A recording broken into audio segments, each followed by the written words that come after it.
समय की कीमत। एक गांव में दो मित्र राजू और मोहन रहते थे। दोनों बचपन से ही अच्छे मित्र थे। राजू मेहनती और समझदार था, जबकि मोहन आलसी और लापरवाह। दोनों ने अपने अपने तरीके से जिंदगी जीने का तरीका चुना।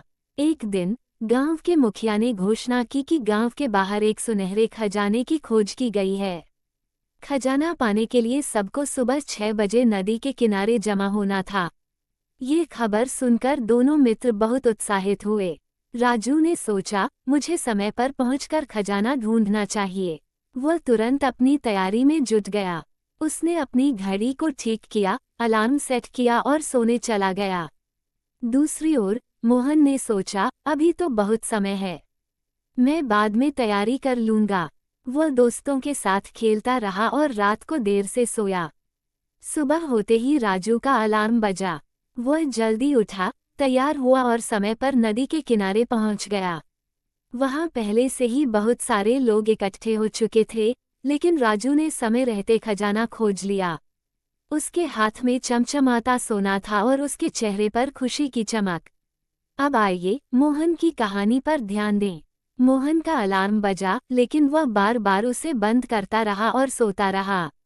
अंत में जब वह उठा तो बहुत देर हो चुकी थी। उसने जल्दी जल्दी कपड़े पहने और भागा, लेकिन नदी के किनारे पहुंचने पर उसने देखा कि खजाना तो पहले ही मिल चुका था। मोहन का चेहरा उतर गया। वह खाली हाथ लौटा और उसे बहुत पछतावा हुआ। उस दिन मोहन ने एक महत्वपूर्ण सबक सीखा। उसने राजू से कहा, मुझे अब समझ में आ गया है कि समय की कीमत क्या होती है। मैंने अपनी आलस और लापरवाही के कारण इस मौके को खो दिया।